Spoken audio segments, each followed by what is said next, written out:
आज हम jeer platform से चिल्ड्रन से सेलिब्रेट करने जा रहे हैं। हमारी टीम के सारे मेंबर्स आज हमारे साथ हैं। Doctor Sanjay, doctor Yogesh, doctor Manish Chakpal, doctor अपना, डॉक्टर सरन और doctor including.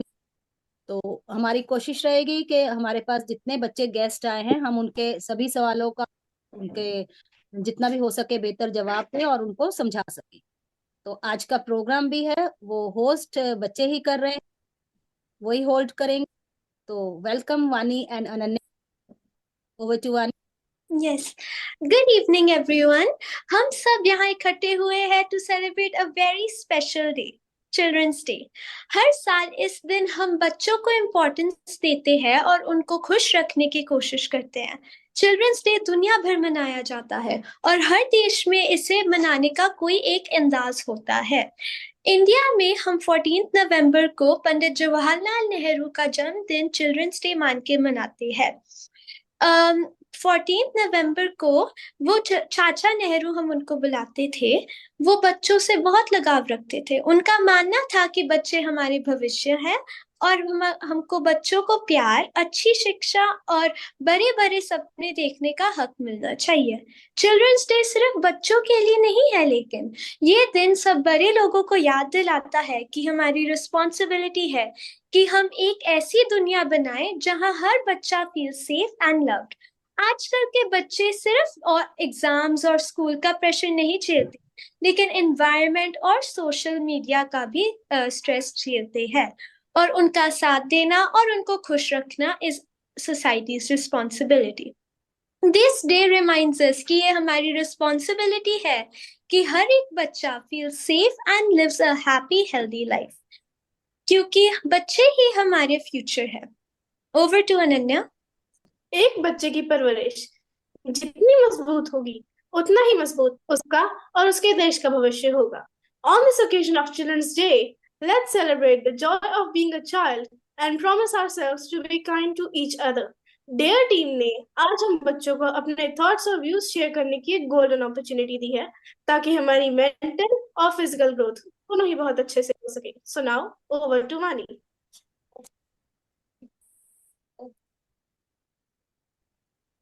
Here with us we have 6 guests जो हमारे साथ पार्टिसिपेट कर रहे हैं। उनका नाम है रुद्र सूद, परिशा, अनन्या, विधि जगपाल, कनव मल्होत्रा और देव सोनी।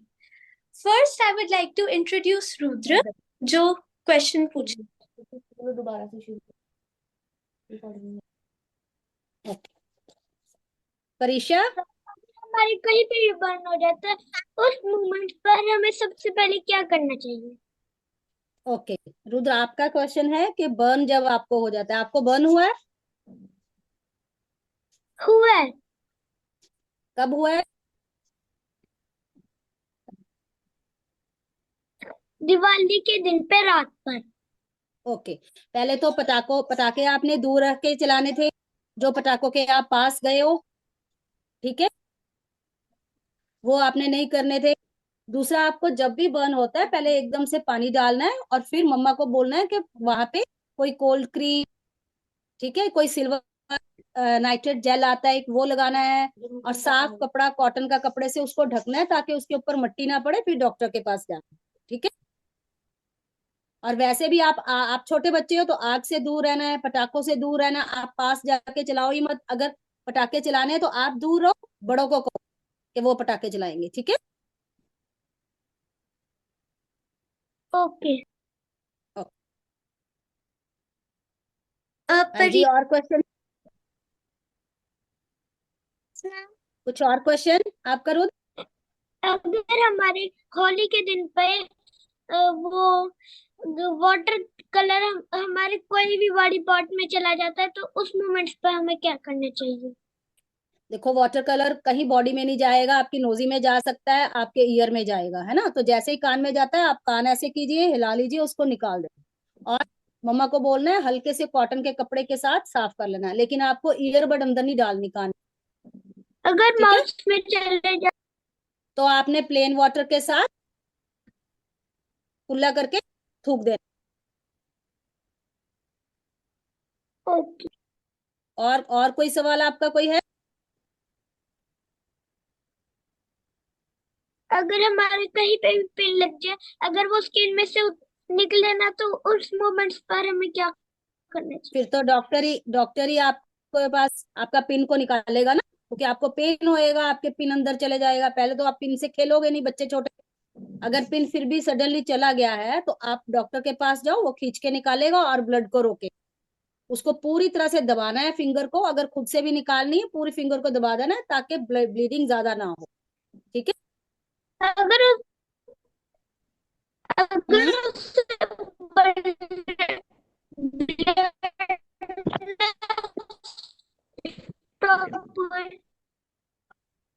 आपकी आवाज कटी है, मुझे फिर से बोल। अगर हमारे अगर ब्लड रुकता नहीं है तो? हाँ वही तो, जहाँ पे ब्लड निकला हुआ है ना, आपको बॉडी से ऊपर करना है और उसको दबाना है अच्छे से। ठीक है। और अगर कट ज्यादा है तो डॉक्टर पट्टी करेगा स्टिचेस लगा के, नहीं तो मम्मा कर देगी घर। ठीक है।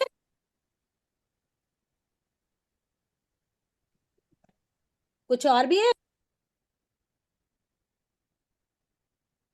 रुद?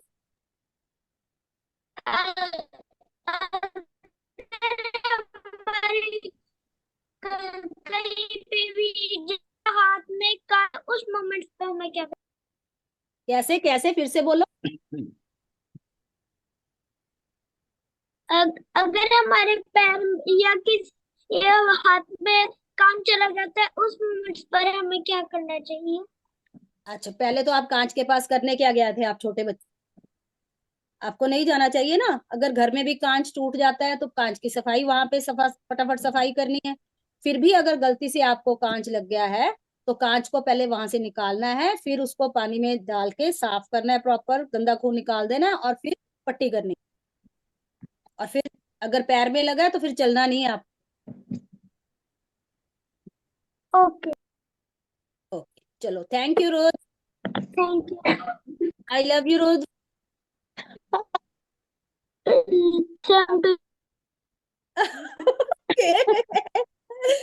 आई लव यू। Thank you. परीक्षा।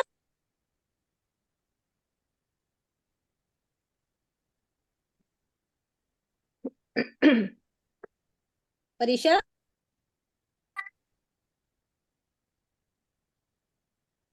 कहाँ चले गई ये लड़की? आउट ऑफ नेटवर्क तो नहीं हो गया? Yes ma'am. हाँ हाँ, आ गई। हाँ जी, आपकी टर्न है, पूछो। इसमें जल्दी पेन क्यों हो जाता है? आपकी बोन्स में पेन रहता है बेटा? आप हेल्दी खाना खाते हो या ज्यादा जंक फूड खाते हो?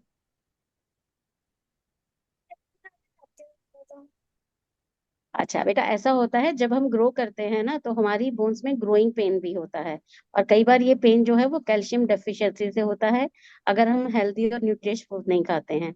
और ये इस वजह से भी होता है, अगर आप जरूरत से ज्यादा खेल लेते हो या बहुत देर तक बैठे रहते हो, और आपका अगर नींद प्रॉपर नहीं होता है 8 आवर्स का, तो भी ये पेन हो सकता है। तो इसलिए हेल्दी और न्यूट्रियस फूड खाना शुरू करो। और कुछ नहीं? उसको ये भी बताना पड़ेगा ना, हेल्दी एंड न्यूट्रियस फूड क्या है। हाँ, हेल्थी एंड उसमें न्यूट्रिश फूड में बेटा आप कैल्शियम रिच फूड खाओ, जिसमें कैल्शियम भी बहुत हो, बहुत अच्छा आयरन हो, और विटामिन डी भी आपको मिलता रहे। थोड़ी देर के लिए ना जल्दी उठकर 10 मिनट्स में थोड़ा धूप में भी खेला करो। मखाने खाओ, भुने हुए चने, किशमिश, ड्राई फ्रूट्स, मिक्स सीड्स, और हरी सब्जियां, दूध, दही, पनीर, ये सब चीजें होती हैं बेटा। और जंक फूड से थोड़ा सा दूर रहो। जंक फूड का मतलब क्या? जंक फूड यानी कि चाइनीज जो हो गया, मंचूरियन, आप मोमोज की बात कर लीजिए, नूडल्स हो गए, गोलगप्पे भी होते हैं, वो जंक फूड में ही आते हैं। ये सब चीजें, पिज्जा जो है वो थोड़ा कम खाइए। आप स्लाइस ले सकते हो, चीज स्लाइस, वो थोड़ा अच्छा होता है। बट पिज्जा और इनसे हैवी फूड से, जंक फूड से थोड़ा दूर रहिए।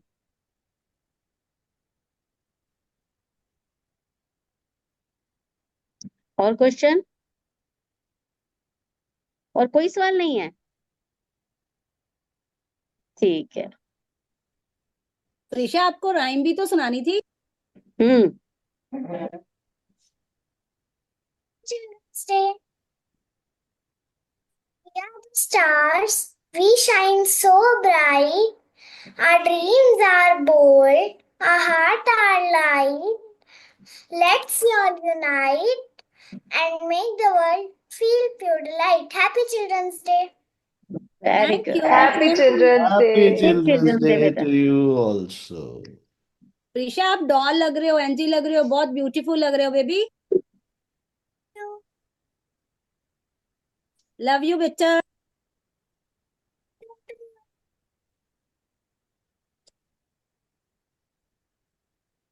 वानी नेक्स्ट बोलिए। Yes, I would like to welcome 2 more participants, Ananya Sood and Vidhi Jagpal, if they could.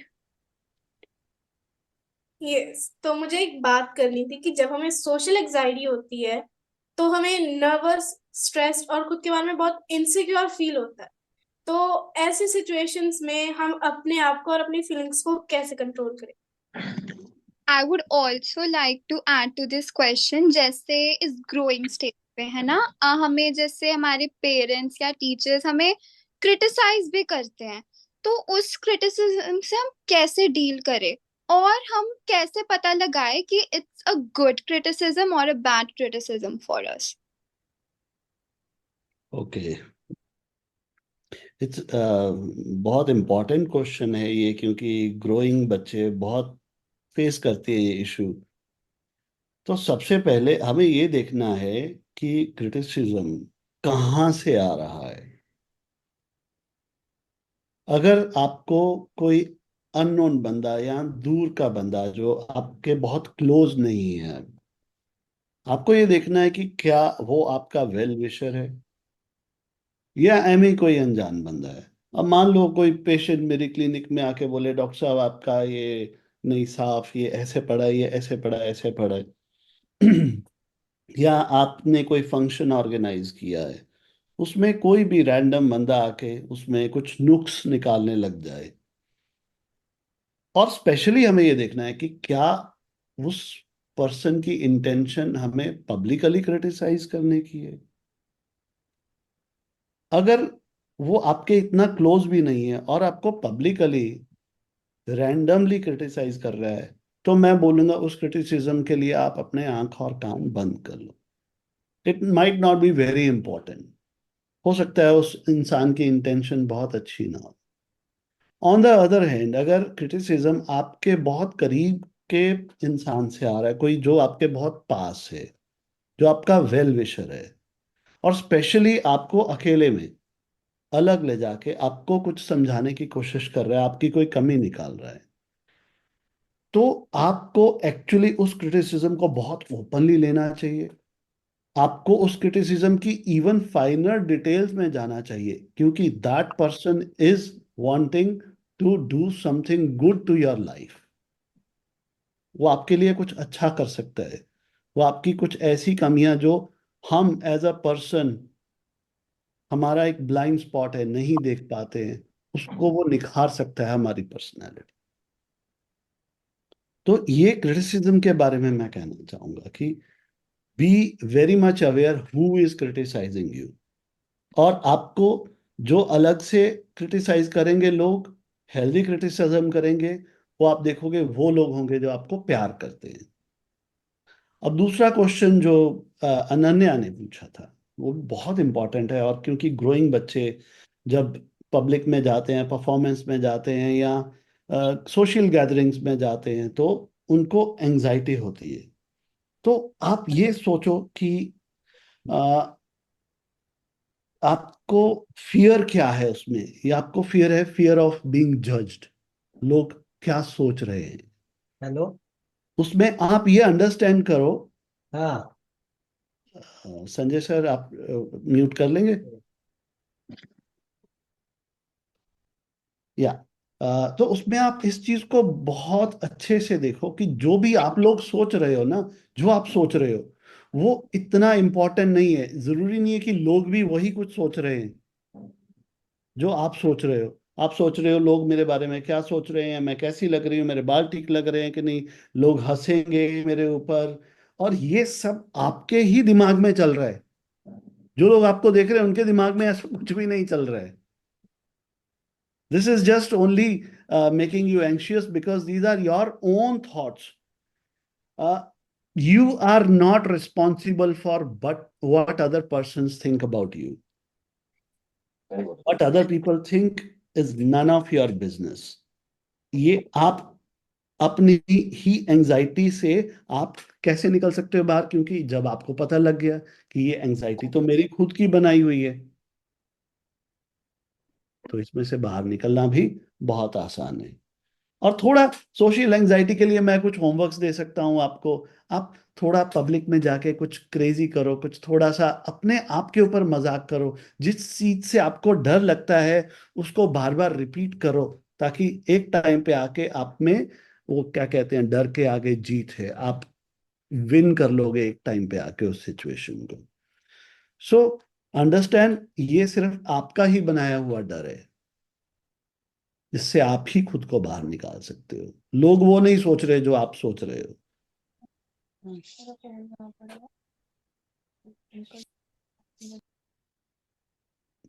ठीक है बेटा, और कुछ पूछना है आपको, इसमें समझना है कुछ? नहीं, मेरा क्वेश्चन था, कई बार सामने वाला बंदा प्लेट करने की कोशिश करता है तो हमें ये नहीं पता होता कि उसके इंटेंशन सही होते हैं गलत होते हैं, बस वो हमसे अपना काम करवाना चाहता है। तो यूजुअली हम ऐसे सिचुएशन से एस्केप नहीं कर पाते। तो ऐसे सिचुएशन में से एस्केप कैसे करना होता है? और इस एस्केपिज्म के साथ साथ हम मोटिवेटेड भी कैसे रह सकते हैं, जैसे लॉन्गर रन में, स्पेशली जब हमारे लिए सर्कमस्टांसेस बहुत डिफिकल्ट हो जाते हैं, और अपनी सेल्फ एस्टीम भी इसके साथ कैसे बूस्ट अप रखे हम उसको। ओके अनन्या, आपने बेटे जैसे बोला है ना कि मैनिपुलेशंस होती हैं बच्चों के साथ, बाहर हो जाती हैं या कोई और कर लेता है क्लासरूम में, या बड़े बच्चे करते हैं, या घर के बाहर कोई बड़ा मिलता है वो आपको मैनिपुलेट करता है। तो बेटा जब आपको महसूस होने लग जाए, एक तो बिना डरे अपने घर वालों से बात करनी, क्योंकि आपके पेरेंट्स आपके बेस्ट फ्रेंड्स होते हैं, वो आपके दुश्मन नहीं होते, है ना। आप कितना भी बाहर अच्छा गाइड बना लो, कितना भी अच्छा दोस्त बना लो, लेकिन आपके मम्मा और पापा के बिना आपका बेस्ट कोई और सोच ही नहीं सकता। जब भी कभी ऐसे लगे तो एक तो बिना डरे उनसे बात कीजिए। चाहे कई बार क्या होता है, हम मैनिपुलेट क्यों हो रहे होते हैं, क्योंकि कई बार हमसे ही अनजाने में गलती हुई होती है, हमने गलती करी नहीं होती, लेकिन वो सिचुएशन ऐसी होती है कि हमसे हो जाती है। तो वहां पे भी आप उस चीज से अवेयर तो हो चुके हो कि हाँ मैनिपुलेट हो रहा हूँ, लेकिन एक्सेप्ट नहीं कर रहे हैं हम, हमारी ईगोज की वजह से। एक्सेप्ट करो ताकि वो गलती रिपीट भी ना हो अनजाने में दोबारा ना। तो अगर हम एक्सेप्ट भी कर लेंगे और अवेयर भी हो जाएंगे तो मैनिपुलेशंस को तोड़ भी सकते हैं इजीली ना, बिना डर। लेकिन इसका मतलब ये नहीं है कि हम मैनिपुलेट हो रहे हैं या हमें कोई ऐसे बात कर रहा है हमें ट्रस्ट नहीं करना। ट्रस्ट भी करना है कि हाँ मेरे पेरेंट्स जो कह रहे हैं उनके साथ बॉन्ड अच्छा हो, उस ट्रस्ट को, उस बॉन्ड को यूज करो अपने पेरेंट्स का, ताकि आगे बढ़ सको। वहां मैनिपुलेशंस को तोड़ के आप अपनी ग्रोथ दिखा सको, आप अपना बेस्ट कर सको। और ऐसे ही जैसे विधि आपने बोला है कि कई बार ऐसे ही हम डिमोटिवेट हो जाते हाँ जी। हैं, है ना। तो अगर आप डिमोटिवेट होते हो, हमें सबसे पहले पता होता है कि हमारा स्ट्रेंथ क्या है ना, और हमारा वीकनेस क्या है, हम कहाँ पे अच्छा खेल सकते हैं, कौन सी स्ट्रेंथ के साथ हम खेलते हैं। तो आप अपनी स्ट्रेंथ को, जब आप डिमोटिवेट होते हो वहां पे वो यूज करो। जिस सिचुएशन में आप डिमोटिवेशन महसूस कर रहे हो वहां पे आप प्लस और माइनस देख के चलो, ये क्या है और इधर क्या है। हर तस्वीर के जैसे दो रुख होते हैं ना, एक तरफ आपको अच्छी तस्वीर दिख रही है, उसके नेगेटिव में देखिए, ब्लैक एंड व्हाइट तस्वीर देखिए, तस्वीर के इस तरफ अच्छी कलरफुल तस्वीर है, दूसरी तरफ प्लेन है ना। तो उसको, उसके दोनों फेसेस देख खुद से, अकेले में बैठ के उसको देखो, उसके सोचो, ठीक है ना। मैं डिमोटिवेट क्यों हो रही हूँ, मेरे में कोई कमी है, अगर कमी है तो हम वहां पे उस पे वर्क कर सकते हैं, पेरेंट्स की हेल्प से, अपने टीचर्स की हेल्प के साथ, या कोई अच्छा बेहतर दोस्त है या अच्छा गाइड है आपकी लाइफ में, उससे बात करके ना। पर आप बच्चों की एज में, मेरा हर बच्चे के लिए सजेशन भी रहता है, रिक्वेस्ट भी रहता है कि आप अपने पेरेंट्स को अच्छा दोस्त बनाइए। उससे बेहतर अच्छा गाइड और अच्छा दोस्त आपको नहीं मिलेगा। दोनों के क्वेश्चंस का एक साझा आंसर ये है, एक्सेप्टेंस और अवेयरनेस। कुछ भी होता है उसको एक्सेप्ट कीजिए, ठीक है, और उस सिचुएशन के साथ अवेयर रहिए, ताकि मैनुपुलेट भी कम हो। अगर मैनुपुलेशंस को तोड़ना इजी हो जाएगा, और साथ में आप मोटिवेट इजीली अपने आप को कर लो। ये मेरी स्ट्रेंथ है, ये मुझे करना है, ये सिचुएशन की डिमांड है, ये मुझे हार्म करेगी, ये मुझे बेनिफिट करेगी। थोड़ा सा कई बार प्रैक्टिकल होना लाइफ में जरूरी होता है, जिससे आप इजीली मोटिवेट हो सकते हो। ठीक है, हाँ कोई जी। और लगा इसमें कमी या कुछ और थोड़ा कुछ और ऐड करा डेप्थ में जाना? नहीं। हाँ जी, ऐड करो। इसमें ना जैसे बच्चे पूछ रहे हैं कि हमें कैसे पता लगेगा कि दूसरे पर्सन की इंटेंशन क्या है। हम्म ये बहुत इंपॉर्टेंट फैक्टर है, बहुत इंपॉर्टेंट फैक्टर है। और ये सब हम, ये एबिलिटी हमारे में है, हम भूल गए हुए हैं। पर्टिकुलरली ये एबिलिटी इनबिल्ड होती है गर्ल्स में, राइट। पर क्या है कि हम डे टू डे एक्टिविटी में हम उसको जब पिक नहीं करते हैं, तो लार्जर स्केल में अगर छोटी छोटी चीजों पे हम ट्रस्ट नहीं करते हैं, तो लार्जर डिसीजन में हम उस पर कभी ट्रस्ट नहीं कर सकते। वो हम होती है हमारी इंस्टिंक्ट्स, जो फीमेल में बहुत स्ट्रांग आती है। हमारा जब दिमाग कुछ बोलता है ना हमें कि हाँ मुझे ये करना है, उससे पहले, राइट। एक ना मूवी का एक सीन था, वो कहता है कि मुझे कब क्लियर होएगा कि मुझे ये करना चाहिए कि नहीं करना चाहिए। तो उसने आंसर क्या दिया, जस्ट सिक्का उछालो। तो उसने बोला सिक्का उछालने से कैसे क्लियर हो सकता है? कहता जब सिक्का कुछ सेकंड के लिए हवा में होएगा ना, तो आपके दिमाग में बिल्कुल क्लियर पिक्चर आ जाएगी आपको चाहिए क्या, आपको करना क्यों चाहिए। क्योंकि उस समय आपका जो इनर जो आपका हार्ट है, सोल है, वो क्या चाहती है वो आपको बताएगी कि इसको इस मोमेंट में क्या करना चाहिए। तो मेनली क्या है कि हम एज ए किड, और किड्स में ये इंस्टिंक्ट्स होती हैं, पर छोटी छोटी डे टू डे में भी नहीं यूज करते, तो वो ब्लंट हो जाती है। क्योंकि जब भी हम कुछ करने लगते हैं, सपोज हमें कोई पर्सन मिला, एक फील आती है पहले कि इससे बात करनी है कि नहीं करनी। जब वो बात कर रहा है तो उसमें भी एक फील आती है कि ये सही कर रहा है कि नहीं कर रहा है। अगर वो टच कर रहा है तो भी आपको पहले एक फील आएगी कि ये अप्रोप्रिएट टच है कि इनअप्रोप्रिएट टच है। पर वो जो सटल फीलिंग है फॉर ए सेकेंड, वो हम मिस करते हैं, क्योंकि उसको हम उसको ग्रो नहीं कर रहे हैं, उस अपनी जो इंस्टिंक्ट्स है उसको डे टू डे। तो आप डे टू डे छोटी छोटी चीजों में अगर उसको ट्रस्ट करने लगोगे, और आप देखोगे कि वो हाँ जो मैंने अभी मेरी इंस्टिंक्ट थी वही हुआ है आगे, छोटी छोटी चीज, राइट, देन वो आप बड़े डिसीजन में भी उसको यूटिलाइज कर सकते हो। ये बहुत जरूरी है। और एक और बात है जो पीछे निकल के गई है, जिसमें मैं बारे बात करना चाहूंगा। कि जैसे अभी किसी ने बोला कि हमारे में कॉम्प्लेक्सेस होते हैं, सोशल फियर्स होते हैं, एंग्जाइटीज होती है, राइट, हमारे में डर होते हैं। अब यहाँ पर एक बहुत बड़ा इशू है कि हम इसको कंसिडर कैसे कर रहे हैं। यहाँ दो एस्पेक्ट हैं, एक ये मानना कि मेरे में ये है, दूसरा उस चीज को ऐसे मानना कि ये नेगेटिव है, ये मेरे में कमी है, ये प्रॉब्लम है। यहाँ पर ये सब कुछ बदल जाता है। जो पहली बार पहाड़ चढ़ा होगा उसको डर लगा होगा, और उसकी इनर डर ने ही उसको वहां पर चढ़ाया होगा, कि उसने अपने डर को ओवरकम किया होगा। हर वो बंदा आज जो कहीं पहुंचा हुआ है, कल को फॉर एग्जाम्पल कोई पर्सन है जो स्टेज पे बोल रहा है, वो स्टेज पर आज बोल रहा है, पर उसको कल उस पे डर होएगा। तो हमारे जो फियर्स होते हैं, हमारे जो डर होते हैं, बेसिकली वो हमारा इनर पोटेंशियल भी होते हैं, जिसको हम आगे जाके ग्रो कर सकते हैं। तो कोई भी फियर्स, कोई भी एंग्जाइटीज या कुछ भी है जो हमारे अंदर, वो नेगेटिव नहीं है, वो पॉजिटिव भी है। हमने सिर्फ उसको मानना है, और जैसे मनीष सर ने बोला उसके ऊपर वर्क करना है। जब उसके ऊपर वर्क करेंगे, जैसे उन्होंने बोला कि जिससे डर लगता है वो करना शुरू करो, तो आप उसको इजीली ओवरकम कर पाओगे। और ये भी पॉसिबल है कि आप उसको पॉलिश कर पाओ। Suppose person who is having a social anxiety, अगर वो उसको ओवरकम करे, वो एक पब्लिक स्पीकर भी बन सकता है, राइट, एक गाइड भी बन सकता है। तो ये बहुत इंपॉर्टेंट है, इस चीज को कभी भी आप नेगेटिव मत लीजिए, ये मैं कहना चाहूंगा। बहुत अच्छा बताया डॉक्टर योगेश। हम कभी भी किसी भी हमें सिर्फ ये देखना है कि हम सब इंसान अपनी लाइफ में कोई आगे या पीछे नहीं है, जस्ट अलग अलग स्टेज पे है। Basically we all are born equal, एक ही जैसे हैं। किसी ने स्ट्रगल ज्यादा करके उसको रिकवर कर लिया है, किसी ने स्ट्रगल करके उसको अभी वहाँ वो पहुंचा नहीं है। और मैंने एक मूवी देखी थी, उसमें अक्षय कुमार का डायलॉग था, जैसे ये मैनिपुलेशन की बात हो रही थी और ट्रस्ट की बात हो रही थी। तो आप ये ये देखो कि आप अगर आज ये काम करके कहीं लाइफ में कल को किसी भी टाइम रिग्रेट तो नहीं करोगे कि ये मैंने किया था।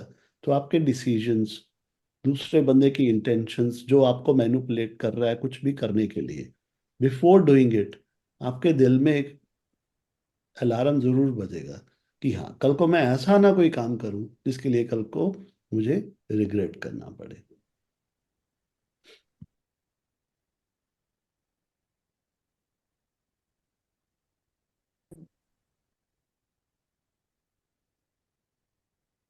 हाँ जी अनन्या।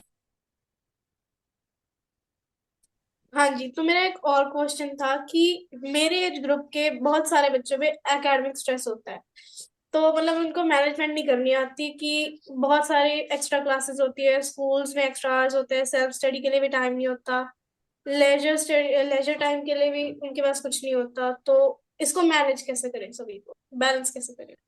मुझे भी इस क्वेश्चन के साथ अपने ऐड करना है कि जैसे आई एम ऑल्सो स्टूडेंट, मुझे भी काफी एकेडमिक और करियर प्रेशर रहता है। तो इस चीज के साथ जो हमारी सो कॉल्ड वर्क लाइफ और सोशल लाइफ है, इसको कैसे बैलेंस करें ताकि हमारी खुद की मेंटल और फिजिकल हेल्थ पे भी इम्पैक्ट ना पड़े साथ में। देखिए बेटा, मैं आपको एक बात कहना चाहूंगी। सबसे पहले तो बी रियलिस्टिक, कि जो अपने गोल्स हैं, छोटे छोटे गोल्स हैं, उनको मेंटेन करो। हमेशा वो सोचो जो पॉसिबल है, रियल है जो। ठीक है, आप छोटे गोल बनाएंगे तो वहां पे सक्सेस भी ज्यादा होगी और प्रेशर भी कम रहेगा। और पेरेंट्स की और टीचर्स की और सिबलिंग्स की, सबकी ड्यूटी होती है कि एक पॉजिटिव एटमॉस्फेयर रखें, एक ऐसा इन्वायरमेंट रखें जहाँ पर ओपन कम्युनिकेशन हो, जहाँ पे आप अपने स्ट्रगल्स, हर्डल्स, कुछ भी आपको परेशानी है, आप उसकी ओपनली बात कर सकें। जब मन में बात नहीं रहेगी तो आप लोग विदाउट प्रेशर जो है अपने काम भी कर सकेंगे, चाहे वो एकेडमिक प्रेशर है या वो आपकी पर्सनल लाइफ है या आपके लिए कुछ फिजिकल एक्टिविटीज हैं। उन सबको आप हैंडल कर पाओगे, बिकॉज आपके जैसे डॉक्टर प्रोमिला ने बोला कि जो पेरेंट्स हैं वो आपके बेस्ट फ्रेंड्स होते हैं। उनके पास बहुत सारे आइडियाज होते हैं जो वो आपको दे सकते हैं, और आप उनकी मानेंगे तो आपको बहुत सारी चीजें मिलेंगी भी। और इसके अलावा क्या है, मैनेजेबल अपना रूटीन बनाइए। टाइम टेबल जो भी है उसको सेट कीजिए आप, कि हमें जो है ऐसे ऐसे ही काम करना है। स्कूल में टाइम टेबल होता है, इसीलिए एक दिन में 6 से 7 पीरियड जो होते हैं वो हो पाते हैं। अगर टाइम टेबल नहीं होगा तो कुछ नहीं हो सकता है। वो 40 मिनट्स का जो पीरियड होता है वो आपके लिए इसीलिए होता है कि आप उस टाइम पीरियड में टीचर अपना सिलेबस पूरा कवर करवा सके। ऐसा ही टाइम टेबल एक आप अपने घर के लिए भी रखें, कि हमें ये काम उस वक्त करना है, ये सब्जेक्ट हमें इस वक्त पढ़ना है। और सब्जेक्ट वाइज में भी आप जो है फ्रेश माइंड से एक नया टॉपिक लीजिए। जब भी आप कुछ नया टॉपिक फ्रेश माइंड से लेंगे तो वो आपको इजी भी लगेगा और आप कम टाइम में उसको कर भी पाएंगे। और कभी भी ये मत सोचिए कि हमें एक ही चैप्टर जो है वो एक वन गो में कंप्लीट करना है, आप नहीं कर सकते हो। बिकॉज नया चैप्टर आप हर कंसेप्ट को समझने का ट्राई करोगे। और एक टेक्निक आता है पोमोडोरो टेक्निक, जिसमें ये होता है कि 25 मिनट्स की आप स्टडी कीजिए, देन 5 मिनट्स का ब्रेक लीजिए। और वो 5 मिनट्स भी जो है वो क्वालिटी के रखिए आप। लाइक आप थोड़ा सा अपने घर में चल लिए, चाहे वो पानी की बोतल हो गई या फ्रूट अपने लिए ले आए, कुछ अपने सीड्स ले लिए। फोन में नहीं जाइए। और जितने भी ये डिस्ट्रैक्शंस हैं उनको आप स्टडी पीरियड में अपने से दूर रखिए। उससे क्या होगा, जब डिस्ट्रैक्शन नहीं होगा तो आप जो है स्टडी को पर एक क्वालिटी टाइम दे पाएंगे। और मेरी एक रिक्वेस्ट पेरेंट्स से भी है कि जो ब्रेक्स बच्चे लेते हैं आप उनको भी थोड़ा प्रमोट कीजिए, क्योंकि वो ब्रेक्स बच्चे के लिए बहुत जरूरी होते हैं। और अब हम बात करते हैं फिजिकल एक्टिविटीज की। लाइक आपने अभी एक बात करी कि एक्स्ट्रा क्लासेस होते हैं और हमें एक्स्ट्रा पढ़ना पड़ता है। तो बस यही एक्स्ट्रा है जो आपको अपनी लाइफ में लेके आना है, कि थोड़ा सा जो है आप हाफ एन आवर का टाइम चाहे वो हो, आप थोड़ा सा जल्दी उठें। और उस टाइम में जैसे बड़े कहते हैं ना, जल्दी उठो, सुबह सुबह जो भी पढ़ोगे वो याद रह जाएगा। वो बिल्कुल सही बात है, वो याद रहता भी है, बिकॉज आप फ्रेश होते हैं। अगर आप उस टाइम पढ़ना नहीं चाहते हैं, बिकॉज बच्चों का देखिए चेंज होता रहता है। कुछ बच्चे सुबह पढ़ना चाहते हैं, कुछ बच्चों को लगता है कि रात में बहुत शांति होती है तो हम उसी टाइम पढ़ना चाहते हैं। तो सुबह के टाइम में आप कुछ भी फिजिकल एक्टिविटी अपने लिए कर सकते हैं, उससे आप थकेंगे भी नहीं। एक्टिविटी वो चीज चूज कीजिए जिससे आप थके नहीं और आप उसको इंजॉय कर सकें। कोई भी ऐसी हॉबी को जो है वो इंजॉय करो अपने उस टाइम पीरियड में, ताकि आपको अच्छा लगे, जिसको हम कहते हैं ना हैप्पी हार्मोन्स रिलीज होना, तो वो पूरा दिन आपका साथ देंगे। अब बात करते हैं जो हमारे सोशल मीडिया या सोशल मीडिया हम लोग मिलते हैं, पर्सनल टाइम जो हमारा है हम उसको कैसे मैनेज कर सकते हैं। तो सबसे पहली बात तो कि वही कि रियलिस्टिक रहिए, ठीक है। और अपना जो भी आपका ऑफ डे आता है कॉलेज का या करियर का कोई भी ऑफ डे आता है, तो उसको क्वालिटी में मेजर कीजिए कि हम अपने दोस्तों से किस टाइम ऐसे बात करें जिससे हमारा रूटीन जो है वो नहीं बिगड़े। कई बार हम लोग क्या करते हैं, अच्छा ऑफ है आज देर तक सोएंगे, वो एक बार हम देर तक सोते हैं तो हमारा पूरे डे का जो रूटीन है वो डिस्टर्ब होता चला जाता है। तो थोड़ा सा उस रूटीन को थोड़ा सा मेंटेन करके चलिए कि हम 3-4 घंटे लेट उठने की बजाय हम हाफ एन आवर 1 आवर ऐसे करके थोड़ा सा अपने आप को मैनेज करें।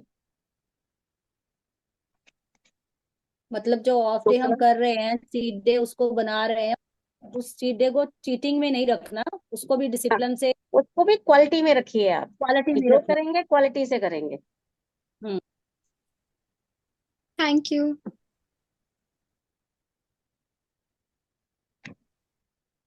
एक बात और मैं यस। ऐड करना चाहूंगी कि बिल्कुल। ना कहना सीखिए। सबसे पहली बात जो अभी अनन्या भी पूछ रही थी एक क्वेश्चन, और हम्म। डॉक्टर योगेश और डॉक्टर प्रोमिला ने आंसर करा था, उसमें आपके लिए ना कहना बहुत जरूरी है। क्योंकि हम्म। अगर आप ना कहना सीख जाते हैं ना तो बहुत प्रेशर से आप बच पाते हैं। और पीयर प्रेशर जो है उसको पॉजिटिवली लीजिए। बिल्कुल, मैनिपुलेशन से भी बचते हैं, हम्म, क्रिटिसाइज्म को भी अच्छे से लेना आता है हम। आजकल की जनरेशन बहुत वो है, समझदार बहुत है। हम्म। लेकिन ना को भी अच्छे से यूज करना है, कहाँ कहना है हम्म, कहाँ नहीं, ये नहीं बिल्कुल। हाँ वर्क जी प्लेस वानी। की अपनी नेक्स्ट। बाउंड्रीज हैं, बस वहीं पे है। बिल्कुल बिल्कुल। वानी नेक्स्ट बेटा। यस, हाँ जी। I have two more guest जो उनको भी क्वेश्चंस होंगे उनके माइंड में। I would like to welcome Kanav Malhotra and Dev Soni. Good evening, everyone. My question is, in teenage, every child gets angry on parents, क्योंकि वो जब भी हमें डांटते हैं और जब भी वो हम किसी किसी बात के लिए टोकते हैं हमें बहुत गुस्सा आता है। तो हम क्या कर सकते हैं सिचुएशन में? मैं भी इस क्वेश्चन हम्म में एक ऐड ऑन करना चाहूंगा कि हम्म हमारे पेरेंट्स और मतलब टीचर्स फ्रेंड ग्रुप के लिए हमारे बोलते हैं कि ये अच्छा नहीं है या इससे दूर रहो, तो उस सिचुएशन में हमें क्या करना चाहिए? This is a very common question आजकल बच्चों में, ये चीजें जो है ना। जब भी पेरेंट्स को कुछ बोलो, हाँ जी पापा मम्मा मुझे यहाँ जाना है, या बड़े बच्चे बोलते हैं मुझे ये पार्टी में जाना है, एकदम से पेरेंट्स बोल देते हैं नो। और अंदर क्या क्या फील होता है, it's kind of very frustrated, है ना, गुस्सा आ जाता है कि मुझे नो क्यों बोला। ऐसा ही होता है ना कना। तो यस एक मैम। एग्जाम्पल, हाँ एक एग्जाम्पल और एक छोटी सी गेम खेलना है इसमें समझने के लिए, इस चीज को समझने के लिए। गाड़ी होती है ना, गाड़ी, कार में, कार में ब्रेक्स क्यों होती हैं? रोकने के लिए। ओके, अगर मैं ये कहूं कि गाड़ी में जो ब्रेक्स हैं वो गाड़ी को रोकने के लिए नहीं है, गाड़ी को चलाने के लिए हैं, अपनी मर्जी से तेज या धीरे चलाने के लिए हैं, देन इसको थोड़ा सा समझते हैं। एक गाड़ी है, उसमें ब्रेक्स नहीं है, ब्रेक नहीं है उस गाड़ी में, आप उस गाड़ी में बैठोगे, आप उस नो गाड़ी को चलाओगे, क्या नो क्या आएगा मन में? बैठने से पहले क्या मन में आएगा? Ma'am, warning type of sine कि हम्म, कुछ भी हो सकता है। है ना, क्या हो सकता है? कुछ भी मिस हैपनिंग हो सकती है, मैम क्योंकि उसमें एक्सीडेंट। सिर्फ, यस, क्योंकि उसमें सिर्फ रेस है, ब्रेक तो है ही नहीं। वो तो सिर्फ चले जाएगी चले जाएगी। या तो हम उसको चलाएंगे ही नहीं, या फिर जब हम चलाएंगे उसको, हम कॉशियस होके चलाएंगे ना कि एक्सीडेंट ना हो जाए। तो वो हम कैसे चलाएंगे? हम धीरे धीरे चलाएंगे उस गाड़ी को। तो ये जो गाड़ी की मैं बात कर रही हूँ ना, ये गाड़ी हमारी जिंदगी की गाड़ी है बच्चे। ये गाड़ी को चलाने के लिए ब्रेक्स उतनी ही इंपॉर्टेंट है। क्यों? क्योंकि जब उस गाड़ी को चलाते हुए हमारे पास ब्रेक्स होंगी ना, हमारे पास एक कॉन्फिडेंस होगा। क्या कॉन्फिडेंस होगा? एक कंट्रोल है ना गाड़ी में, वो कंट्रोल हमारे पास है कि अगर ये थोड़ी सी भी रेस मैंने ज्यादा कर दी, ब्रेक्स है संभालने के लिए, उसको रोकने के लिए। ठीक है। नाउ ये जो ब्रेक्स है ना, ये हमारे मम्मी पापा है। जब हम कहते हैं ना, मुझे ये जाना है, मुझे ये खाना है, मुझे उस फलाने फ्रेंड के पास जाना है, एवरीडे हमारी डिमांड्स होती हैं पेरेंट्स से। ठीक है। और पेरेंट्स जब उसको ना कह देते हैं ना, तो वो जो ब्रेक है ना, हम उसको क्या लेते हैं?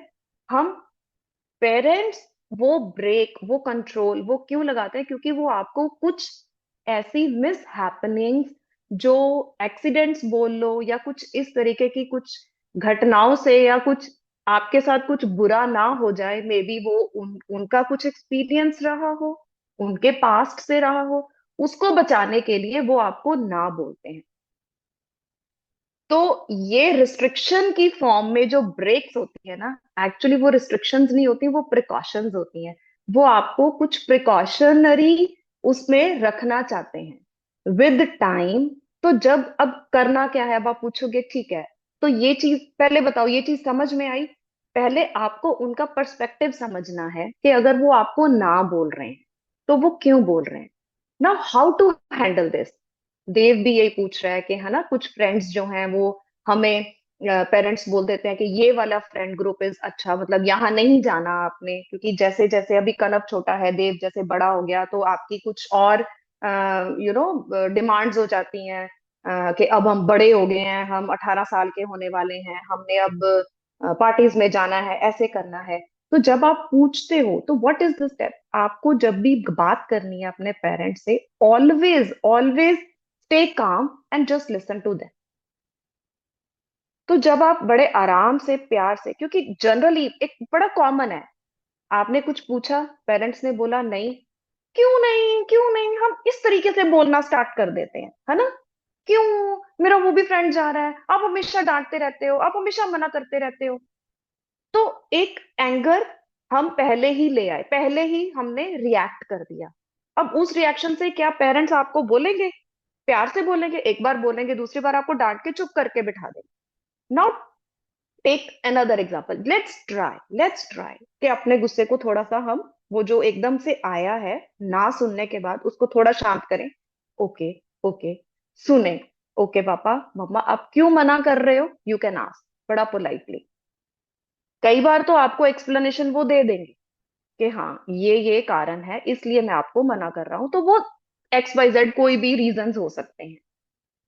लेकिन आप उस उनको फिर से आप अपना, अपनी शेयरिंग कि मेरे को ये चीज फील हो रही है, तो मैं इसका क्या करूं, हम यहाँ पे रुक जाते हैं। जब उनकी नो लेके हम वापस चले जाते हैं गुस्से में, और एक थॉट चलता है कि इन्होंने कभी नहीं मानना।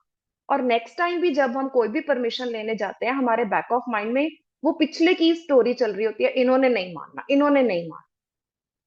तो ऑलवेज ऑलवेज दूसरा पार्ट, अपनी फीलिंग्स को पेरेंट्स के साथ एक्सप्रेस करो। जैसे अभी सभी आपको डॉक्टर्स ने ये बताया कि पेरेंट्स ही आपके सबसे बड़े फ्रेंड्स, बेस्ट फ्रेंड्स होते हैं।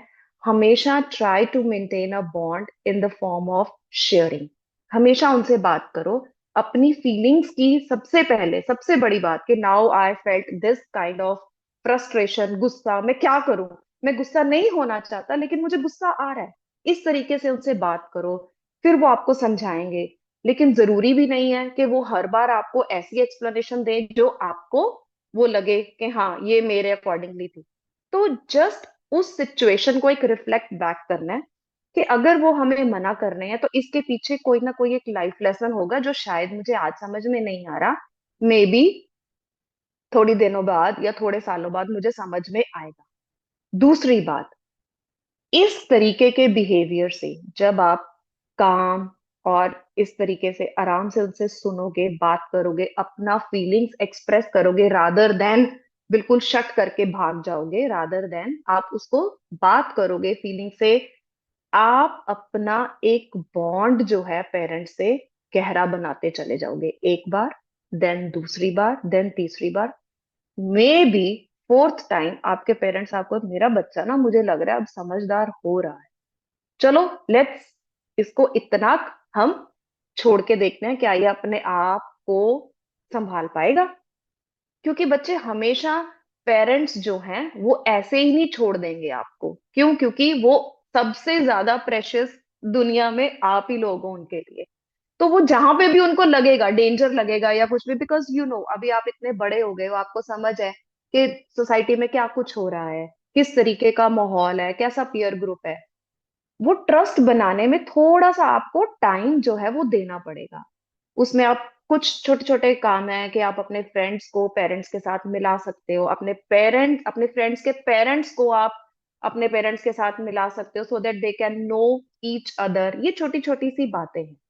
तो ये जो चीजें हैं ना, एक रिस्पॉन्सिबिलिटी को शो करेंगी धीरे धीरे विद टाइम। जैसे अब कनक तुम छोटे हो, फिर जैसे देव तुम थोड़े से, आपका एज डिफरेंस है, आप सोच रहे होगे कि जो पहले, may be you could now understand कि आज से 4 साल 5 साल पहले जिन बातों के लिए मेरे मम्मी पापा ने मना किया था उसका रीजन ये था, नाउ आई कैन अंडरस्टैंड।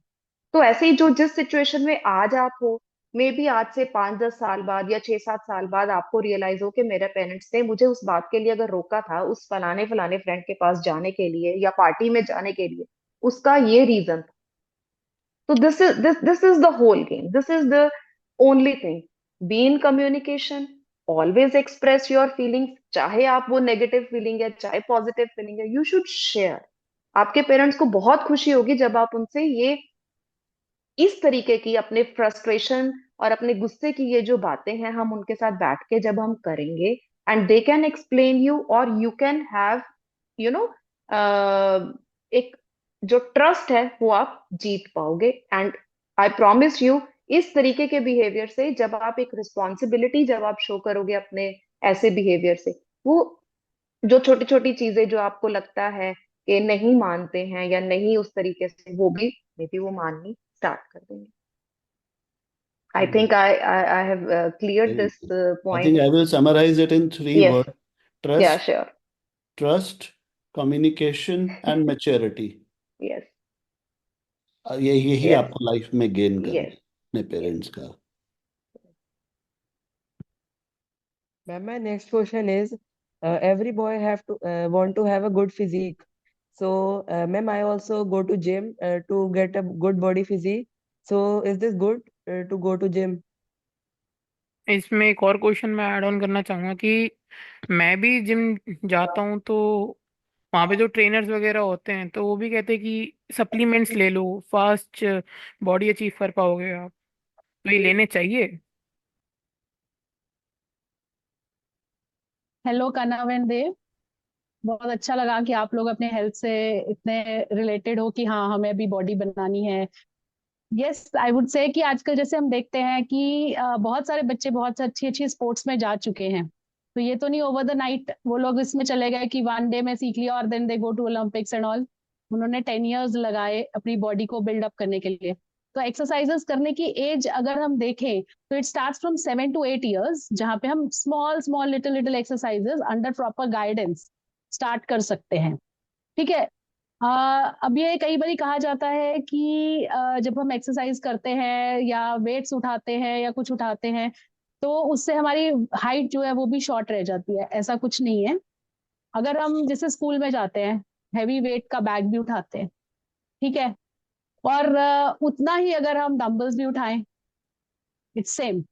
तो आई वोंट से कि exercises are bad, but over the time period हमें जैसे बच्चों को इंट्रोड्यूस किया, जैसे आपने पूछा कि क्या मुझे करना चाहिए अपना बॉडी बिल्ड ये सब, तो हाँ, पहले स्टार्टिंग में you have to go through a small small exercises very little under proper guidance, under proper supervision. किसी ट्रेनर से ही ये सब लेना चाहिए। और जैसे कि एक पीडियाट्रिक स्पोर्ट्स जो एसोसिएशन है, उन्होंने कहा है कि अंडर प्रॉपर सुपरविजन और इंस्ट्रक्शन से जब हम ये लोग जब बच्चों को सिखाया जाता है तो उनकी बॉडी बिल्डअप, बोन डेंसिटी और लिगामेंट्स और टेंडन्स की स्ट्रेंथ जो उनसी होती है वो इंक्रीज होती है। वेट भी मैनेजमेंट होती है उसकी, वेट मैनेज किया जा सकता है साथ में। प्लस जब हम अचानक से हमारे को स्कूल कॉलेजेस में बोला जाता है, when we are not from the sports background, schools में बोला जाता है कि yes sports day is coming, get ready, भागो, just do some running exercises, shot put उठा के थ्रो करो। तो उससे क्या होता है कि हम लोग बैकग्राउंड से तो है नहीं उससे कि हमें एक्सरसाइजेस आती हैं, तो that will just jerk our muscles, तो उससे हमारी मसल्स को चोट लग सकती है, या हमारे लिगामेंट्स टियर हो सकते हैं। वो इंजरीज जो सी होती है वो बैड होती है। इट्स गुड कि आप लोग अपना जो है जिम से जाकर और एक्सरसाइजेज वगैरह सब सीख रहे हो, and you are properly managing कि आपकी जो मसल्स हैं, आपकी जो सारी टेंडन्स हैं, उसको आप इंजरी से बचा रहे हो। दैट्स गुड कि आपने एक्सरसाइजेस स्टार्ट की हैं। हाँ, जैसे आपने पूछा कि सप्लीमेंट्स लेने चाहिए या नहीं, that is not good according to me, क्योंकि सप्लीमेंट्स जो उनसे हैं दैट विल जो है वो उसके अंदर कुछ केमिकल सब्सटेंसेस होते हैं, एक्स्ट्रा वो टेस्टोस्टेरॉन टाइप उसके अंदर डाल देते हैं, जो कि हमारी बॉडी के लिए बिल्कुल अच्छे नहीं होते। और जो हमारे प्री वर्कआउट सप्लीमेंट्स भी वो देते हैं, उसके अंदर भी कैफीन होता है, जो कि हमारी बॉडी के लिए बहुत हार्मफुल होता है। ठीक है, तो हमारी बॉडी जैसे जो कनव है, I think he is 13 years old। Kanav, you are 13 years। Yes ma'am. हाँ, तो आपके लिए भी ये सप्लीमेंट्स अच्छे नहीं है till you attain the puberty. जब तक आपकी प्यूबर्टी नहीं होती, आपके टेस्टोस्टेरॉन हार्मोन्स नहीं रिलीज होंगे। ये हार्मोन्स जब तक नहीं रिलीज होते, आपकी बॉडी जो सी है वो मसल बिल्ड नहीं करेगी। ठीक है, डू एक्सरसाइजेस ताकि आपकी लिगामेंट्स जो सी है वो शेप में रहे, आपके टेंडन्स जो है वो शेप में रहे, आपकी एथलेटिक परफॉर्मेंस इंप्रूव हो। ठीक है, वो सब आपकी फ्लेक्सिबिलिटी आएगी आपकी बॉडी में। और देव के केस में भी आई वोंट से कि आपको एनाबॉलिक स्टेरॉइड्स या ये सब केमिकल सब्सटेंसेस या सब लेना चाहिए, क्योंकि ये जो से है इन द लॉन्ग रन ये हमारी टेस्टिकुलर श्रिंकेज को कॉज कर सकता है, बॉल्डनेस दे सकता है, मेंटल हेल्थ इश्यूज दे सकता है, हमारे को मूड स्विंग्स हो सकते हैं इससे, एंगर मैनेजमेंट हमारे को बिल्कुल नहीं आ पाएगी, हर एक चीज में हम लोग एंग्री रहेंगे, फिर हाई बीपी की प्रॉब्लम भी इससे आ जाती है। ठीक है, तो एक्स्ट्रा जो प्रोटीन, जैसे आप लोगों की जैसे 9 to 13 years के बच्चे जैसे हैं, उनको जो है प्रोटीन्स जो चाहिए होते हैं 34 ग्राम्स पर डे चाहिए होते हैं। और एडोलेसेंट्स या टीन्स के जो बच्चे 14 to 18 years जैसे हो गए, उनको प्रोटीन्स 46 ग्राम्स पर डे चाहिए होते हैं। अगर हम वर्कआउट कर रहे हैं तो 1 to 1.4 ग्राम्स ऑफ प्रोटीन्स हमारे को एक्स्ट्रा इससे ज्यादा चाहिए होता है। इससे ज्यादा अगर हम प्रोटीन शेक्स और वो सब लेंगे, that is not good, that is not recommended, क्योंकि वो हमारी बॉडी यूटिलाइज ही नहीं करेगी, that will be thrown out. और इसीलिए मैं ये कहूंगी कि ये सब जो है instead of taking from other sources, आप अपने घर से जैसे जो हम लोग हाउस में हम लोग बना सकते हैं, काफी सारे प्रोटीन शेक्स बना सकते हैं खुद घर पे। अपने न्यूट्रिएंट्स ऐड कीजिए, अपने फैट्स को, अपने सारे कैल्शियम, आयरन, वाइटामिन, ये सब जो उसके ऐसी डाइट लीजिए हाउस से, अपने रॉ वेजिटेबल्स, रॉ फ्रूट्स, ये सब खाइए, that will be very good. तो अगर जैसे आपने जो था कि जब हम जैसे स्कूल में, कॉलेजेस में या वट जब हम जिमिंग करते हैं, तो वो हमारी मसल्स को, हमारी बॉडी को बिल्डअप करेगा लॉन्ग रन के लिए। और आप लोग तो हमारे अपकमिंग स्टार्स हो, ऑब्वियसली। अगर आप इसमें जाओगे then you you you will be making proud अपने पेरेंट्स को भी और सबको। इससे आपकी क्या होती है, अभी भी जैसे अभी कोविड का टाइम निकला है, बहुत सारे बच्चे घर में रहे हैं, तो उनके अंदर हमने देखा है कि एंगर इश्यूज भी आ गए हैं, और साथ में एस्टीम, सेल्फ एस्टीम नहीं है उन बच्चों में। तो if they are given the chance, even girls और बॉयज की वो जिमिंग करें, they should go and do some exercises, तो उससे उनकी मोटिवेशन, उनकी सेल्फ एस्टीम, उनका करियर की तरफ फोकस, वो सब अच्छे से बढ़ सकता है। I think I am clear with that point कि अब सप्लीमेंट्स भी नहीं लेने चाहिए, instead take proper diet, healthy diet लीजिए, और जो सी एक्सरसाइज आपको लेनी चाहिए that is good, but under proper guidance. ये आपका जरूर है इसमें, गाइडेंस के अंडर वो सर्टिफाइड होना चाहिए, जो भी ट्रेनर है वो सर्टिफाइड होना चाहिए आपको गाइड। मतलब ये नहीं कि हमने देख लिया एक्सरसाइज, हमने यूट्यूब पे देख लिया एंड वी स्टार्ट डूइंग, एकदम से हमने डंबल्स नहीं उठाने। एटलीस्ट हमारे को ऑलमोस्ट 1 year के आसपास, 1 to 2 years के आसपास सिंपल एक्सरसाइजेस करनी चाहिए। ठीक है, सिंपल एक्सरसाइजेस में हम धीरे धीरे धीरे धीरे वर्कआउट्स करेंगे, और वो वर्कआउट्स भी ऐसे करने हैं कि सेम टू सेम एक्सरसाइज हर रोज नहीं करनी है। और जो जिमिंग इक्विपमेंट सीनियर्स के लिए, जो एडल्ट्स के लिए बने गए हैं, वो अभी हमारे यूज के लिए नहीं है। ठीक है, अब जैसे आपने घर में जैसे धीरे धीरे अपने आप को जब आप 8 to 14 रेपिटेशंस उसकी कर पाते हैं किसी भी एक्सरसाइजेस की, then you are free to go with small very low weight dumbbells. वो भी आप कैसे कर सकते हैं, जरूरी नहीं है कि आपको खरीदने हैं। एक 1 लीटर की बॉटल लीजिए, 1 लीटर की बॉटल के अंदर सैंड भर लीजिए और उसको एज अ डंबल आप यूज कीजिए। That will be good for, एक तो आपकी बॉडी बिल्डिंग भी होगी, आपकी मसल बिल्ड भी होगी, और वही है, प्रॉपर ट्रेनर से लीजिए ये सारा का सारा और फिर कीजिए। Don't do it on your own, और एकदम से अपनी कैपेसिटी से ज्यादा नहीं करना है, वो फिर से हमारी बॉडी को इंजर करेगी। और हाँ, जैसे वो बात कर रहे हैं कि हाइट के लिए भी जैसे होता है कि कई लोग कहते हैं कि हाइट हमारी, जब वेट उठाते हैं तो हाइट डिक्रीज हो जाती है या हाइट हम प्रॉपर अटेन नहीं कर पाते। हाइट हमारी जीन्स पे डिपेंड करती है कि हमारे पेरेंट्स की हाइट कैसी है, हमारे दादा दादी, हमारे चाचा चाची की, नॉट चाची, चाचा जीज, ताया जीज, इन सबकी हाइट कैसी है। तो हम हमारे उस पर डिपेंड करती है 90%। 10% डिपेंड करता है if you go to exercises और ये सब करते हैं, तो उससे हमारे हमारे हाथ में होती है कि हम थोड़ी बहुत हाइट अपनी इंक्रीज कर सकते हैं एक्सरसाइजेस से। और कई बार क्या होता है, ड्यूरिंग एक्सरसाइजेस जब हम एक्सरसाइज करते हैं हैवी, हमने अपनी कैपेसिटी से ज्यादा एक्सरसाइज कर ली है, उस टाइम पे हम कई बार अपने लॉन्ग बोन्स के अंदर, एक जैसे जहाँ पे हमारे लॉन्ग बोन्स आपस में ज्वाइन होते हैं, एपिफाइसिस, वहां पे जो सा होता है एक प्लेट होती है, अगर वो प्लेट इंजर हो जाए, वो प्लेट हमारी बॉडी को हाइट देती है, वहां पे इंजरी हो जाए तब हाइट जो सी है वो, तब जो है हमारी हाइट में प्रॉब्लम आती है, तब हमारी हाइट इंक्रीज नहीं हो पाती है। पर यही है कि यही रीजन है कि हमें प्रॉपर सर्टिफाइड ट्रेनर के थ्रू ही सारी एक्सरसाइजेस सीखनी चाहिए। डोंट डू यूट्यूब से देख के एक्सरसाइज कर ली, या जैसे आजकल ऑनलाइन हो गया कि हम लोग आपको घर पे बैठे सिखाएंगे। Don't do that. स्टार्टिंग में you should take a proper trainer, और वो ट्रेनर के पास भी वन वन ट्रेनर 10 स्टूडेंट्स, इससे ज्यादा स्टूडेंट्स नहीं होने चाहिए उस ट्रेनर के पास। इतना आप देखना, 1 to 1 हो तो बेटर है, पर 10 स्टूडेंट्स होने चाहिए और वो ट्रेनर आपके ऊपर प्रॉपर ध्यान दे। ठीक है बेटा? आई थिंक आई एम अंडरस्टैंडेबल कि आपको समझ आई कि मैं क्या कहना चाह रही हूँ। हाँ जी। बिल्कुल ठीक है। मैं या एक ऐड करूंगी इसमें कि अक्सर बॉयज जब आते हैं ना हमारे पास कि ये मैंने तो ये सिंथेटिक फूड लिया हुआ था, ये मैंने जिम फूड लिया था, तो आप बोल रहे हो कि टेस्टोस्टेरोन हार्मोन पर इफेक्ट करता है, तो लीवर पर इफेक्ट करता है, वो तो हमें समझ आता है कि लीवर हेल्थ खराब होती है, मेटाबॉलिज्म का इशू है, पचा नहीं पा रहा लीवर इतना स्ट्रॉन्ग डाइट, बिल्कुल तो बिल्कुल। हार्मोन कैसे इफेक्ट हुआ। तो यहाँ बच्चों को मैं बताऊंगी जो हॉर्मोन्स हैं, देखिए उनका पेरेंट मॉलिक्यूल क्या है, कोलेस्ट्रॉल, और कोलेस्ट्रॉल की मेकिंग जो है वो लीवर के अंदर हो रही है, और अगर आपका लीवर हेल्थ खराब हो तो उसकी मेकिंग खराब हो रही है कोलेस्ट्रॉल की, और अगर कोलेस्ट्रॉल की मेकिंग खराब है तो क्या होगा, आपका लिपिड डिस्टर्ब होगा, आपके कार्डियक, आपने कई बार देखा कि कार्डियक इश्यूज आते हैं कुछ लोगों को ना, जो बहुत बिल्कुल हैवी बिल्कुल, एक्सरसाइज हार्ट इश्यूज। है या बहुत स्ट्रॉन्ग डाइट्स ये ले रहे हैं, तो वो क्या है, वहां पे कोलेस्ट्रॉल की मेकिंग जो है वो खराब वहां पे जा रही है, जहाँ पे उनको कार्डियक इश्यूज आ रहे हैं। और अगर कोलेस्ट्रॉल की मेकिंग ठीक नहीं है तो आपके सेक्स हॉर्मोन्स के ऊपर भी इफेक्ट आएगा। तो ये इंटरलिंक्ड है सारी चीजें मेडिकली।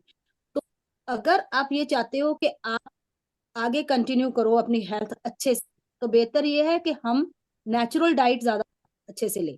जितने भी लोग ये ले रहे हैं, जिम डाइट ले रहे हैं, स्ट्रॉन्ग या सिंथेटिक फूड ले रहे हैं, उनको पचाने का तरीका भी फिर आना चाहिए उस तरह से। उसको इसमें इतना मत आई लीजिए वुड कि आपकी या अपनी डाइट खराब, अपनी हेल्थ खराब हो जाए, उसको इतना मत लीजिए।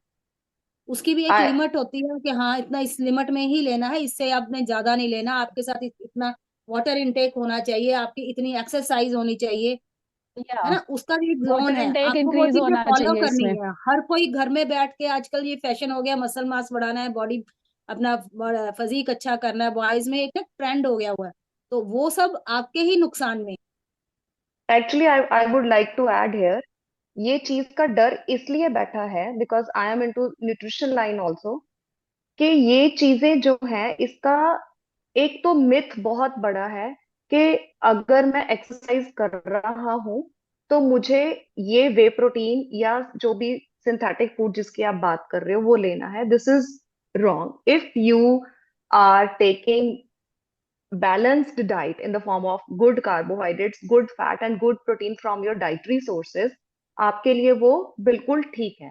दूसरा, अगर मैं ये बात करूं कि वे प्रोटीन स्पेशली जिम डाइट में जिसको ये सब चीजें जो है, ये इसलिए क्यों हम डरे हुए हैं, बिकॉज जो मार्केट में इजीली ऑन द काउंटर चीजें अवेलेबल हो रही हैं वो गलत हो रही हैं। तो इसके पीछे भी this is the whole science. वैसे तो ये बच्चों की अभी उम्र नहीं है ये सब चीजें लेने की, बिकॉज देयर गट इज अभी बिल्कुल नया है, गट डेवलप हो रहा है, तो ये या चीजें उनकी उन्होंने लेनी भी नहीं। बट इन चीजों को समझने की भी समझ होनी चाहिए। ऑन द काउंटर और जो चीजें अवेलेबल हो रही हैं, उनकी जो मार्केटिंग है वो कहाँ से हो रही है, दिस इज होल प्रोसेस। तो सोर्स आपका क्या है वो आपको पता होना चाहिए, इज इट जेन्युइन। तो वो एक स्टडी जब हम नहीं कर लेते, ये भी ऐसा नहीं है कि उसने बोल दिया ले लो, जिम ट्रेनर ने बोल दिया ले लो, no, you should be having your own study. आपकी पूरी रिसर्च होनी चाहिए। Again I am speaking, this is not for the kids, this is for your general knowledge, कि नॉट एवरी यू नो जिसको हम बोलते हैं एवरी डब्बा और every whey protein is bad. The source from where it is coming, which is having like authenticity, 100% authenticity, you should know. And to be very frank, जो market में आज जो इजीली अवेलेबल है 20 to 30, even more, I can say 40% जो है उनका जो test किया गया है, they are all like fake. और जिसको आप बोल सकते हो कि हाँ उसमें जितना वो बोल रहे हैं कि इतना प्रोटीन कंटेंट दे रहे हैं, उसमें वो उतना प्रोटीन कंटेंट होता नहीं है, आर्टिफिशियली और सारी चीजें जो हैं उसमें डाली जाती हैं। तो ये भी आर्टिफिशियल एक अलग ही फ्लेवर साइंस और है। सिंथेटिक हाँ, चीजें क्योंकि ऐड वो की गई हैं सिंथेटिक उसमें। चीजें जो हैं, आर्टिफिशियल स्वीटनर्स जो हैं, वो हाँ चीजें जो है वो बहुत खराब करती हैं, हमारी गट को बहुत खराब करती हैं, हमारे ब्रेन नर्व सेल्स को बहुत खराब कर देती हैं। सुक्रालोज है, एस्पार्टेम है, ये सारी इन द लॉन्ग रन ये सारी चीजें हमारे, क्योंकि वो स्वाद बना देती है चीज को। हमें लगता है कि इससे पता नहीं मेरा क्या हो जाएगा, वो बहुत बड़ा मिथ है कि मैं जिम जाना है तो मैंने अगर ये ग्लास पी लिया तो पता नहीं क्या हो जाएगा। तो ऑलवेज एट योर एज देव कनव, जो होम मेड घर का खाना प्यार से बना हुआ जिसमें सब कुछ है, होल न्यूट्रिशन है, कार्बोहाइड्रेट्स भी हैं, अच्छे फैट्स भी हैं, प्रोटीन्स भी हैं जो हमारी डाइट से मिल रहे हैं, that is more than enough at your age. इसमें जैसे मैं ऐड करूंगी, जैसे आजकल बच्चों को होता है कि जैसे अगर उनको वही सब लेना है, then go for Greek yogurt. उसमें ग्रेनोलास, बेरीज, ये सब यस, डाल के, नट्स वो डाल के खा लो। वो फिर उसको फिर आर्टिफिशियली कर दिया ना, ये चीजें हम इजीली घर पे भी बन सकती हैं। दही कर्ड में लो डाल लो। आप पूरा, हाँ हाँ। जी, वो कर सकते हम्म। हैं। और हम्म। फिर उसके बाद जो है अपनी डाइट, जैसे अगर नॉन वेजिटेरियंस है तो फिश लो, यस, फिश सैलमन लो, लो, चिकन तिल लो। लो, हम्म। स्वीट पोटैटोज खा सकते हो, नॉट पोटैटो, स्वीट पोटैटोज, उसको उसका वो बना के जैसे उसको रोस्ट चाट करके बना जैसे हम सकते खाते हैं हैं, हम, चाट बना के या खा चाट सकते हैं। बना के रोस्ट में, there are lot of options. But smoothies हैं, बहुत अच्छी अच्छी यस, स्मूदीज बना सकते हैं। तो go for that instead of taking supplements. We want yes, recommend, क्योंकि आपकी गट यस, अभी बहुत आपकी गट तो, बहुत यस, अभी डेवलप हो रही है। लिवर यस, के ऊपर क्यों इफेक्ट डालना है। बिल्कुल एग्जैक्टली, बिल्कुल। एग्जैक्टली। थैंक यू हाँ जी, मैम। और थैंक यू कुछ? मैम। No okay ma'am. बच्चे। Okay. We really want to thank the dear team for giving us this wonderful opportunity to showcase the curiosity and enthusiasm of these young minds through this event. आपके insightful discussions और समझदारी से दिए गए जवाबों ने सबको बहुत कुछ सीखने को मौका दिया. You equipped every participant with a strong foundation of knowledge, which not only helped them realize the importance of their own health, but also inspired them to think about the exciting possibilities of their own field of medicine. ये हम सबके लिए बहुत ही शानदार learning experience था, जिसमें हमने सिर्फ नॉलेज ही नहीं बल्कि सेल्फ ग्रोथ का भी एहसास. Your dedication to engaging and educating the younger generation is truly commendable, and we are fortunate to have been a part of this initiative. हम आपके commitment और dedication के लिए दिल से शुक्रिया करते हैं. Thank you for making such a meaningful and impactful experience possible, and for your continuous support in shaping the minds and future of these young. Thank you. I have something to say. आप लोग kids बहुत बहुत thank you, आप लोगों ने हमारे को invite किया। आपको हैप्पी चिल्ड्रंस डे। एंड मैंने आपके लिए फ्यू लाइंस लिखी हैं। ऑल द ओ वाह। Children out there in the world, all the children out there in the world, I wish them a happy Children's Day. With an applause, your tender hearts and strong will teach us how to mingle without any guilt. With dreams so high and hearts so pure, you all make the world a place to live and endure. Thank you. Thank you वाह, sir. Oh, that's wonderful. That's wonderful. so nice. Saran, बहुत अच्छा। अनन्या। जी। In the fullness of time, I'd like to convey thanks to Team Dear and their founder, Dr. Pramila Nehra, for this wonderful plan of action, as it helped us gain knowledge about many areas of life, such as a child's mental health, their different behaviors, and working of medications. Thank you so much.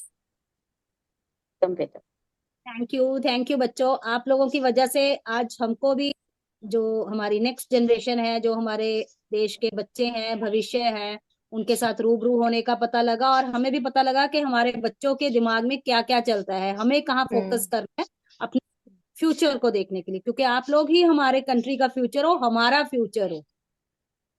ठीक है। और इन हमें बच्चों को देख उम्मीद के भी सच करते में हैं। लगता है कि वी वर हाँ जस्ट स्टूपिड, कि हम लोग ये क्वेश्चंस पूछते नहीं थे। दे वर इन हाँ बैक पूछते ऑफ नहीं थे, माइंड, पर हम पूछते यस नहीं बिल्कुल थे, हम लोग बिल्कुल दबा हम नहीं देते थे पूछते कि थे अपनी हाँ, अपने दे हम देंगे। नहीं एक्चुअली पूछते थे। इनके हम क्वेश्चंस नहीं ने पूछते हमारी थे। भी हेल्प करी है कि हमारे जो बच्चे हैं जो थोड़े छोटे हैं, हम उनको और ज्यादा अच्छे से समझ पाएंगे कि इनके माइंड में क्या क्या चल रहा है। एग्जैक्टली। बिल्कुल। और इसमें हमारी ये था, पेरेंटिंग बहुत अच्छी हो जाएगी। प्रोग्राम होल्ड करा है, इसमें एक भी क्वेश्चन हमने नहीं बीच में डाला, यस ये बच्चों के यस, बिल्कुल। दिमाग से ये बच्चों के क्वेश्चंस आते हैं। क्वेश्चंस थे। यस। हाँ, बच्चों एंड के एंड क्वेश्चन एंड हमारे आई वो वुड नहीं। लाइक टू आस्क सभी बच्चों को सब कुछ मिला, कोई मतलब कोई बिना उस क्वेश्चन लेके ना जाए। Have we answered all your questions? I am asking each and everyone. Yes बताओ बच्चों। क्लियर, बहुत अच्छे से। Very nice, very. और और एक बात है हाँ जी। कि मैं पूछना चाहूंगा कि जो भी आंसर, सॉरी, क्वेश्चंस इनके थे, और जो भी आंसर हम डॉक्टरों ने आपको दिए, वो आपको समझ में आए? हाँ, क्योंकि इसमें जो ये सबसे जरूरी है। मेडिकल टर्मिनोलॉजीज, मैंने देखा कि बहुत सारे मेडिकल टर्मिनोलॉजीज यूज हुई है, जो इस स्टेज के पर मुझे पता नहीं कि अभी उनकी मेंटल लेवल को वो समझ पाते, जैसे हार्मोन्स क्या है ना। संजय, अगर हम मेडिकल टर्मिनोलॉजी यूज करते थे, जो वर्ड्स वो यूज कर रहे हैं, तुम देखो कि हम उनकी एज में कुछ नहीं यूज करते थे वो वर्ड्स। नहीं, ये लोग तो उनके बहुत वर्ड्स एडवांस है। ये सवाल, एक भी सवाल हमारा नहीं है, ये बच्चों ने लिख के भेजे थे हमको सवाल। ये इसीलिए सोशल एंजाइटी, ये हाँ, क्रिटिसिज्म, मुझे इस लगता है उम्र में हम हमारे सोचते दिमाग भी में नहीं ये क्वेश्चंस कभी आए ही नहीं होंगे जब हम आए ही उनके एज नहीं। ये ग्रुप में सोशल थे। एंजाइटी क्या होती है, मैनिपुलेशन, हम्म, ये ऐसे सवाल कभी इतना मेंटल ग्रोथ मुझे नहीं लगा कि नहीं इसमें हमारा था। नहीं नहीं, बहुत अच्छे क्वेश्चंस थे सबके। तो मुझे लगता हाँ है कि बड़े होना क्या होता है, सिर्फ बचपने को भूल जाना होता है। अपने बचपन को याद रखो और खुद और भी बच्चों की तरह रहो थोड़ा। और बच्चों को सब पता ही होता है, वैसे मैं बताऊं, yes, I believe right. They we बच्चे छोटे नहीं होते हैं। मैं मानता हूँ बच्चे बहुत बड़े होते हैं। कई बार मुझे ऐसे जिंदगी के कोई सवाल आते हैं तो मैं अपने बच्चों से जब वो सवाल पूछता हूँ तो ऐसे जवाब सुनने को मिलते हैं कई बार जो मैं खुद नहीं सोच सकता हूँ। बिल्कुल, दे गिव वेरी वंडरफुल बच्चे आंसर्स कि हम लोग वो इमेजिन नहीं क्लियर कर सकते। होते हैं ना। बच्चे बड़े हो सकते हैं, लेकिन बात यह है कि हम छोटे बन सकते हैं क्या उनके लेवल के? बिल्कुल बन सकते हैं, बिल्कुल बन सकते तो हैं। अगर तुम छोटे बन सकते हो तो तुम उनको समझा भी सकते हो, जी, बस बस यही। क्योंकि तो हमें उनको समझाने के लिए ना उनका जो वो माइंड है वो वहां उनके पर लेवल, जाकर रोकना हाँ, पड़ेगा। उनके लेवल पे जाना पड़ेगा। हाँ, बिल्कुल। अभी जैसे बच्चों ने जैसे क्वेश्चन पूछा था कि हमें मना क्यों कर देते हैं, तो बिल्कुल मैं अपनी डॉटर से यही बोलती हूँ। मैंने कहा, आप देखो, आपकी छोटी सिस्टर है, ठीक है, अगर वो आपको कह दिए कि मुझे अपनी फ्रेंड्स के साथ वहां घूमने जाना, विल यू अलाउ हर? हम्म। मैं उससे यही पूछती हूँ, विल यू अलाउ हर? नहीं, तो फिर मैंने वो कहा बस बेटा सोचेगी, हाँ वो सोचेगी, नहीं नहीं नहीं। ये एग्जैक्टली। थोड़ा सा मैं भी सिबलिंग्स अपनी में ना मैं वो भी अपनी डॉटर कंपैरिजन से आता यही ही बोलती आता है। मैं भी अपनी डॉटर से हम्म। यही बोलती हूँ कि अगर तू अपनी बेटी से ये चीजें अलाउ करा सकती है तो मेरे से पूछ लिया। तो उसको भी लगता है नहीं, मैं तो अपनी बेटी को नहीं कराऊंगी, तो फिर मेरे से भी नहीं पूछ। मुझे ये लगता है ये कि हमारा जो माहौल है, हमने मतलब पेरेंटिंग जो हम लोगों ने अब करनी स्टार्ट करी है बच्चों की इस एज में आकर, तो वो और ज्यादा अच्छी है कि हम उनके फ्रेंड्स बनकर भी सोचते हैं कुछ बातों को, कहीं पर अलाउ बिल्कुल। करते हैं, कहीं पे मना करते हैं। तो वो सब चीजें थोड़ा हम्म। बैलेंस में चलती रहे तो बच्चे भी बहुत ओपनली बात करते हैं। एग्जैक्टली। बिल्कुल, मतलब इतनी भी रिस्ट्रिक्शन नहीं रखनी दे कि वो वापस आके हमसे बात ही ना करें, नहीं, और बिल्कुल। इतना भी वो खुलापन नहीं देना कि वो हमसे मतलब बिल्कुल ही डिटैच हो जाए हमारे से। नहीं, बिल्कुल स्कूल से ये आते हैं बात है, बच्चे, पूछो क्या किया, एकदम किया तो रूटीन में फ्रीडम भी आपका भी वही उतना है, ही उनका भी वही देना है। चाहिए जितना जरूरी है, और हम्म। रिस्ट्रिक्शंस भी उतनी ही चाहिए जितनी उनको क्या बोलते हो टाइट फील ना करे। सर वो बिल्कुल, हाँ पतंग जी। होती है ना, क्योंकि उसी की तरह दोनों की कहाँ पर फ्रीडम भी ढील देनी लॉस है। करेगी, हिट करेगी बैक, एंड इवन रिस्ट्रिक्शन भी हिट करेगी बैक। बिल्कुल। सर फिर बच्चे बच्चे पतंग बताते की भी नहीं तरह है। हैं, हमें देखना पड़ेगा कहाँ ढील देनी है और कहाँ उसको खींचना है डोरी को। बिल्कुल। एग्जैक्टली। एग्जैक्टली। योगेश सर कुछ कह रहे थे। मैं क्या, एक बार किसी ने किसी बच्चे से पूछा तू कैसा बच्चा है? कहता मैं वैसा बच्चा हूं जिसके साथ मेरी माँ मुझे खेलने ना दे। हम्म। ये प्रॉब्लम है। बच्चे सब एक जैसे हैं अंदर से, हम ही बेसिक वो क्रिएट कर देते हैं वो सारा का सारा। आई बचपन वुड ये गलतियां छोटी, पता है क्या बात होती है, छोटी बच्चा छोटी गलती करे उससे सीखे। जब हम वो नहीं करने देते वो एक दिन बड़ी गलती करता है और उससे बहुत बड़ा नुकसान एग्जैक्टली। होता है। हमें उनको फ्रीडम देनी चाहिए, exactly. I would like to तभी ऐड सीखेंगे। डॉक्टर योगेश जो कहना चाहते हैं, there are no bad students, only bad teachers, and there are no bad children. Parents को लगता है कि हम बच्चों के मालिक हैं, ऐसा अभी ये चिल्ड्रंस की जगह फोकस पेरेंट्स की तरफ जा रहा है। We don't own them, they have just come through us. Every child is great. We just have to let them explore their potential. That's all. We have to support them बिल्कुल, explore their potential. हम That's उनको guide कर सकते हैं, but it. We can not उनको मतलब उस situation से हम लोग निकाल नहीं सकते। They have to come out of that situation on their own, और उन्हीं से हम हमें सीखना भी उनको ना पड़ेगा। एक खुला रास्ता देना चाहिए ताकि वो अपनी प्रॉब्लम्स को खुद सॉल्व भी कर सके। कहीं बिल्कुल, बैठ हाँ के जी। उनसे बात करनी चाहिए कि हाँ भी क्या प्रॉब्लम है, अच्छा तुम होते तो कैसे करते। तो हाँ, वहीं पेरेंट्स से उनका जो माइंड जो है वो डेवलप होना स्टार्ट होता है। और बिल्कुल। और बनाना और पेरेंट जो बिकॉज दे है, are solution going to be the, उन्होंने भी बड़े होना है, they have to handle their many many many बिल्कुल। सिचुएशंस। तो वो ये तो नहीं हम लोग हर एक जगह पे गाइड करने आ जाएंगे। दे देना, should take their own decisions काबिल कि आगे काबिल कैसे जाना है। बनाना है हमें। बच्चों को सॉल्यूशंस हमें नहीं देने, उनको इतना हाँ काबिल जी, बनाना है कि सॉल्यूशंस वो अपने खुद ढूंढे। सॉल्यूशन वो खुद ढूंढे। बिल्कुल। और वो कई बार हमारी सोच से भी अच्छे सॉल्यूशन सोचते हैं। हम्म। बहुत बार। हम्म। और इसमें ना एक और प्रॉब्लम है, एज ए पेरेंट मैं उसको देना चाहता हूँ। मैंने बहुत बार देखा है और अपने में भी देखा है कि जो चीज हमें बचपन में नहीं मिली होती, फॉर एग्जाम्पल जिस चीज से हम खफा होते हैं अपने पेरेंट्स से, हम ना चाहते हुए अपने बच्चों को वही दे देते हैं, पता नहीं क्यों। हम्म। नहीं तो तुम ऐसे भी सोच सकते हो जो मुझे नहीं मैं मिल सका वो तुम्हें दे दूं, लेकिन वो भी हम्म तुम्हें नुकसान करेगा। बिल्कुल बिल्कुल। तो योगेश ने जो बात करी ना कि ना चाहते हुए भी, हम्म मतलब यही बात है कि जैसे कोई बच्चा है कि बहुत रिस्ट्रिक्शन में रहा है, हाँ, पेरेंट्स के प्रोटेक्शन में रहा है, वो बोलेगा कि नहीं मैं इतने बंधन में रहा हूँ, मेरा बच्चा थोड़ा फ्रीडम में रहना चाहिए, तो खुला छोड़ेगा। इतना खुला छोड़ेगा कि फिर वो बच्चा खुद फिर माता पिता को बांधने की कोशिश करेगा।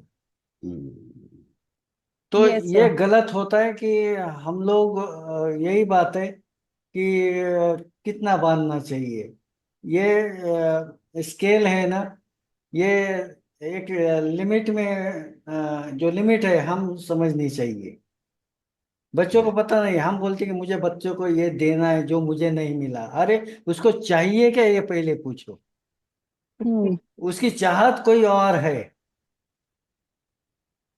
हम बिल्कुल। मैं मुझे कल एक जो वीडियो देख मुझे रही थी। मुझे जो नहीं मिला बोलिए वो आप। देना चाहते हो, लेकिन तुम्हें जो मिला ना वो उसको नहीं चाहिए, उसको कुछ और चाहिए। तो दैट्स वाई पहले बच्चे का डिसीजन बहुत इंपॉर्टेंट है। ये फर्स्ट प्रायोरिटी रही। तुम्हें जो क्या मिला है क्या नहीं मिला है ये मैटर नहीं करता है। पेरेंट्स ने अपने तरीके से उनको जज नहीं करना चाहिए, ये सबसे बड़ी बात है। और सबसे प्रायोरिटी बच्चे को गाइड करो, सिर्फ डायरेक्शन दो, and let them be on the driving seat of their बिल्कुल। ओन। एक्सप्लोर उनको खुद ही करना पड़ेगा अपना रास्ता। नहीं, उनको जाना है किधर फ्लाई करना है खुद जाए, लेकिन बिल्कुल तुम बिल्कुल। उसका रडार बनो बस। सर वो कार आ गई ना, जब हम बाहर से कार सीखते हैं तो दोनों तरफ क्लच ब्रेक होता है, हाँ रेस और हाँ ब्रेक होता हाँ। है। वो उसी की तरह की बात है कि आपने सिखा दिया है, अब उसको देखने दो कि उसको क्या स्पीड और कौन सा रास्ता पकड़ना है। एक बार बच्चा सही रास्ते पे चला जाता है तो मेरे को नहीं लगता कि वो बच्चे गलत रास्ते पर कभी जाते हैं। नहीं, बिल्कुल। थिंक बच्चे भी बोर हो गए लेकिन होंगे सोच के कि हाँ। बोलते जा रहे हैं, समझाते जा रहे हैं, हमारा काम भी खत्म हो गया, हमने थैंक यू भी Let's, बोल दिया। yes, let's चलिए conclude. खत्म Yes. करते हैं। Yeah. चलो, चलिए, बहुत Chalo. अच्छा Thank you so लगा। Thank much. You thank everyone. You. Thank you everyone. Thank you thank you everyone. बच्चे। Thank you thank you. Thank you Sanjay ji. Yeah. Thank you Yogesh live everyone. बंद कर दे और ठीक है recording ठीक भी। है। सर के पास है सब कुछ। हाँ जी हाँ अच्छा जी।